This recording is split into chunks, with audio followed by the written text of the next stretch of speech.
আসসালামু আলাইকুম। সংবাদে আপনাদের সবাইকে স্বাগত জানাচ্ছি। আমি ফিরোজ তোহা। শুরুতেই আরবে কেবলস সংবাদ শিরোনাম জানিয়ে দেব এই মুহূর্তে হাতে পাওয়া সর্বশেষ গুরুত্বপূর্ণ আপডেট বাংলা সংবাদ। শুরুতেই থাকছে মুগ্ধর মৃত্যুর বর্ণনা দিয়ে সংবাদ মার্কিন গণমাধ্যমে। কোটার সংস্কার আন্দোলনে যে সকল শিক্ষার্থীর মৃত্যু সবচেয়ে বেশি আলোড়ন তুলেছে তার মধ্যে অন্যতম মীর মাহফুজুর রহমান মুগ্ধ। 18 জুলাই ঢাকার উত্তরার আজমপুরে গুলিবিদ্ধ হয়ে মারা যান তিনি। সেদিন বিক্ষোভরত শিক্ষার্থীদের হাতে পানির বোতল তুলে দিচ্ছিলেন মুগ্ধ। টি শার্টের হাতা দিয়ে টিয়ার গ্যাসে জ্বলতে থাকা চোখ মুছতে মুছতেই পানি নিয়ে ছুটে যাচ্ছিলেন সবার কাছে। কিন্তু এরই মাত্র 15 মিনিটের মাথায় দুপুরের উত্তাপে বিশ্রাম নেবার সময় একটি বুলেট তার কপালে এসে বিঁধে শহীদ হন মুগ্ধ। মুগ্ধর মৃত্যুর এমন বর্ণনা দিয়ে তাকে নিয়ে সোমবার এক প্রতিবেদন প্রকাশ করেছে মার্কিন সংবাদ মাধ্যম CNN। জানাবো বিস্তারিত, সঙ্গে থাকুন। এবারে জানাবো সাবেক প্রধানমন্ত্রী শেখ হাসিনাকে ফিরিয়ে এনে বিচারের দাবিতে ছাত্রদের বিক্ষোভ। শেখ হাসিনার বিচার এবং শিক্ষা প্রতিষ্ঠানে ছাত্র রাজনীতি নিষিদ্ধ করবার দাবিতে ঢাকা বিশ্ববিদ্যালয় ক্যাম্পাসে বিক্ষোভ মিছিল ও সমাবেশ করেছে বৈষম্য বিরোধী ছাত্র আন্দোলন। সোমবার বিকাল 4টার পর বিশ্ববিদ্যালয়ের রাজু ভাস্কর্যের পাদদেশে সমাবেশ শুরু করেন শিক্ষার্থীরা। এতে বৈষম্য বিরোধী ছাত্র আন্দোলনের কেন্দ্রীয় সমন্বয়করা উপস্থিত ছিলেন। জানাবো আওয়ামী লীগ এখন ডুবে যাওয়া জাহাজ। বিএনপির যুগ্ম মহাসচিব সৈয়দ ইমরান সালে প্রিন্স বলেছেন, আওয়ামী লীগ এখন ডুবে যাওয়া জাহাজ। উদ্ধারকারী জাহাজ হামজা বা রুস্তম দিয়েও আওয়ামী লীগকে আর টেনে তোলা যাবে না। এদিকে আওয়ামী লীগ হিন্দুদের একটি অংশকে ঢাল হিসেবে ব্যবহার করে ষড়যন্ত্র করছে বলে মন্তব্য করেছেন বিএনপির ভাইস চেয়ারম্যান নিতাই রায় চৌধুরী। তিনি বলেন, টিক্কা খান, ইয়াহিয়া খান যেমন ফিরে আসেনি, শেখ হাসিনাও আর ফিরে আসবে না। কিন্তু হিন্দুদের একটি অংশকে ঢাল হিসেবে ব্যবহার করে পরাজিত শক্তি ষড়যন্ত্র করছে। আওয়ামী লীগের পাতানো সাম্প্রদায়িক উস্কানিতে কেউ পা দেবেন না। জানিয়ে দেব প্রায় 25,000 কোটি টাকা ঋণের বোঝা ওয়াসার ঘাড়ে। অনিয়ম, দুর্নীতি আর স্বেচ্ছাচারিতায় ওয়াসাকে ডুবিয়েছেন সংস্থাটির এমডি তাসকিন এ খান। টানা 15 বছর ধরে এমডি পদে থেকে একের পর এক উন্নয়ন প্রকল্প নিয়ে নিজের আখের গুছিয়েছেন তিনি। বিদেশি ঋণের ভারে ডুবতে বসেছে সংস্থাটি। ওয়াসার তথ্য অনুযায়ী প্রায় 25,000 কোটি টাকা ঋণের মধ্যে পড়ে আছে তারা। ইতিমধ্যেই সরকার পতনের পর গা ঢাকা দিয়েছেন তাসকিম। সীমাহীন দুর্নীতির অভিযোগে তাকে গ্রেপ্তারের দাবিতে বিক্ষোভ করছেন কর্মকর্তা-কর্মচারীরা। এবং সর্বশেষ জানাবো বিগত 15 বছরে ব্যাংক খাতে 92,000 কোটি টাকা লুট। 2008 থেকে 2023 এই 15 বছরে 24টি বড় ব্যাংকে কেলেঙ্কারিতে প্রায় 92,261 কোটি টাকা আত্মসাৎ করা হয়েছে বলে জানিয়েছে সেন্টার ফর পলিসি ডায়ালগ। আত্মসাৎ করা অর্থের পরিমাণ 2023-24 অর্থ বছরের জাতীয় বাজেটের 12%, বাজেট ডিপির 2%-এর সমান। অন্যদিকে খেলাপি ঋণ বেড়ে দাঁড়িয়েছে 1,82,295 কোটি টাকা। এতক্ষণ শিরোনাম শুনছিলেন, এবার বিস্তারিত। প্রিয় দর্শক, আপনি যদি এই চ্যানেলে নতুন হয়ে থাকেন, ভিডিওটি দেখতে দেখতে চ্যানেলটি সাবস্ক্রাইব করে আমাদের সঙ্গে থাকুন। আর এই ভিডিও সম্পর্কে আপনি আপনার মূল্যবান মতামতটি কমেন্ট বক্সে জানিয়ে দিন। আর হ্যাঁ প্রিয় দর্শক, জানিয়ে দিন ভিডিওটি কোথা থেকে দেখছেন। মুগ্ধর মৃত্যুর বর্ণনা দিয়ে সংবাদ মার্কিন গণমাধ্যমে। কোটার সংস্কার আন্দোলনে যে সকল শিক্ষার্থীর মৃত্যু সবচেয়ে বেশি আলোড়ন তুলেছে তার মধ্যে অন্যতম মীর মাহফুজুর রহমান মুগ্ধ। 18 জুলাই ঢাকার উত্তরার আজমপুরে গুলিবিদ্ধ হয়ে মারা যান তিনি। সেদিন বিক্ষোভরত শিক্ষার্থীদের হাতে পানির বোতল তুলে দিচ্ছিলেন মুগ্ধ। টি শার্টের হাতা দিয়ে টিয়ার গ্যাস জ্বলতে থাকা চোখ মুছতে মুছতেই পানি নিয়ে ছুটে যাচ্ছিলেন সবার কাছে। কিন্তু এর মাত্র 15 মিনিটের মাথায় দুপুরে উত্তাপে বিশ্রাম নেবার সময় একটি বুলেট তার কপালে এসে বিঁধে শহীদ হন বিশ্ববিদ্যালয়ের শিক্ষার্থী মুগ্ধ। মুগ্ধর মৃত্যুর এমন বর্ণনা দিয়ে তাকে নিয়ে সোমবার এক প্রতিবেদন প্রকাশ করেছে মার্কিন সংবাদ মাধ্যম CNN। ঘটনার পরপরই মুগ্ধকে তার বন্ধু এবং অন্য বিক্ষোভকারীরা উদ্ধার করে হাসপাতালে নিয়ে গিয়েছিলেন, কিন্তু ততক্ষণে অনেক দেরি হয়ে গেছে। মুগ্ধর যমজ ভাই মীর মাহবুবুর রহমান স্নিগ্ধ CNN-কে বলেন, আমি শুধু তাকে জড়িয়ে ধরে রেখেছিলাম এবং কান্নায় ভেঙে পড়ি। গত 18 জুলাই উত্তরার আজমপুরে গুলিবিদ্ধ হয়ে মৃত্যুর আগে মুগ্ধর পানি দেওয়ার ভিডিওটি সামাজিক যোগাযোগ মাধ্যমে ছড়িয়ে পড়ে, যা শেয়ার করেন লাখ লাখ মানুষ। এই ভিডিও ন্যায় বিচারের আহ্বান জানিয়ে আরও বেশি কিছু মানুষ রাস্তায় নেমে আসেন উৎসাহিত করে।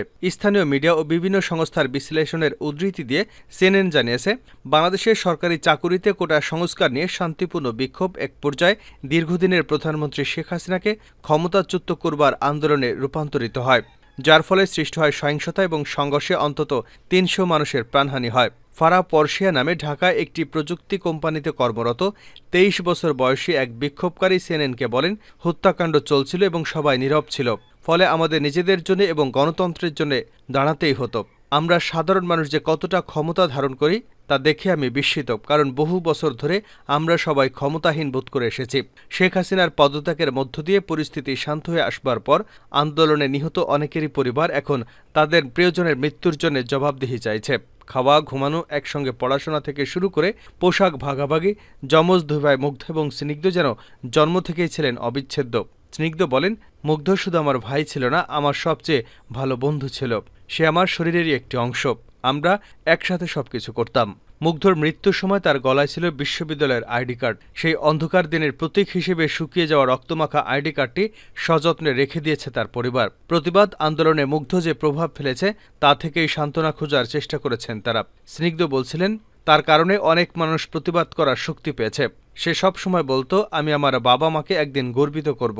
সেই মুহূর্তটি এসেছে। শেখ হাসিনাকে ফিরিয়ে এনে বিচারের দাবিতে ছাত্রদের বিক্ষোভ। শেখ হাসিনাকে বিচার এবং শিক্ষা প্রতিষ্ঠানে ছাত্র রাজনীতি নিষিদ্ধ করবার দাবিতে ঢাকা বিশ্ববিদ্যালয় ক্যাম্পাসে বিক্ষোভ মিছিল ও সমাবেশ করেছে বৈষম্য বিরোধী ছাত্র আন্দোলন। সোমবার বিকাল ৪টার পর বিশ্ববিদ্যালয় রাজু ভাস্কর্যের পাদদেশে সমাবেশ শুরু করেন শিক্ষার্থীরা। এতে বৈষম্য বিরোধী ছাত্র আন্দোলনের কেন্দ্রীয় সমন্বয়করা উপস্থিত ছিলেন। সরজমিনে দেখা যায়, খণ্ড খণ্ড মিছিল নিয়ে বিশ্ববিদ্যালয়ের বিভিন্ন হল থেকে সাধারণ শিক্ষার্থীরা রাজু ভাস্কর্যের পাদদেশে জড়ো হচ্ছেন। এ সময় শিক্ষার্থীদের বিচার চাই, বিচার চাই, খুনি হাসিনার বিচার চাই, অপরাজনীতির ঠিকানা এই ক্যাম্পাসে হবে না ইত্যাদি স্লোগান দিতে থাকেন।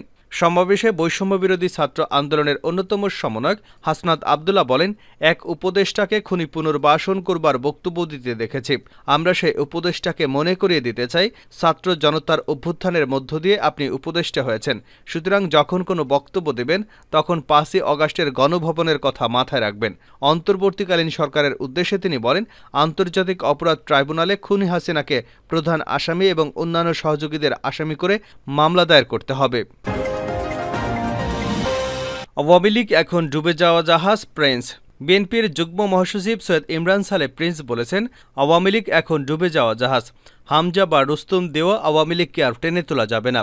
সোমবার নেত্রকোনায় এক স্বতঃস্ফূর্ত সমাবেশে একথা বলেন তিনি। প্রিন্স দিনব্যাপী নেত্রকোনা জেলার কলমাকান্দা উপজেলার বটতলা গ্রামে বৈষম্য বিরোধী ছাত্র আন্দোলনে পুলিশের গুলিতে নিহত শহীদ আবদুল্লাহ আল মামুন এবং সদর উপজেলার মদনপুর নন্দীপুর চরপাড়া গ্রামে শহীদ রমজান মিয়ার কবরে পুষ্পমাল্য অর্পণ এবং ফাতিহা পাঠ করেন। তিনি শহীদ মামুন ও শহীদ রমজানের পরিবারের সদস্যদের সাথে সাক্ষাৎ করেন এবং বিএনপির ভারপ্রাপ্ত চেয়ারম্যান তারেক রহমানের পক্ষ থেকে তাদেরকে শোক ও সমবেদনা জ্ঞাপন করেন। এ সময় তিনি নেত্রকোনা জেলা বিএনপির পক্ষ থেকে তাদের কাছে আর্থিক সহায়তাও তুলে দেন। প্রিন্স বলেন, গণবিপ্লবের পতন ঘটলেও বিদেশি শক্তির উপর দায় দিয়ে শেখ হাসিনা আবারও জনগণকে অপমান করলেন। বিদেশি শক্তির উপর ভর করে ১৫ বছর অবৈধভাবে ক্ষমতায় থেকে এখন তারা শোচনীয় পতনের জন্য বিদেশি শক্তিকে দায়ী করছে।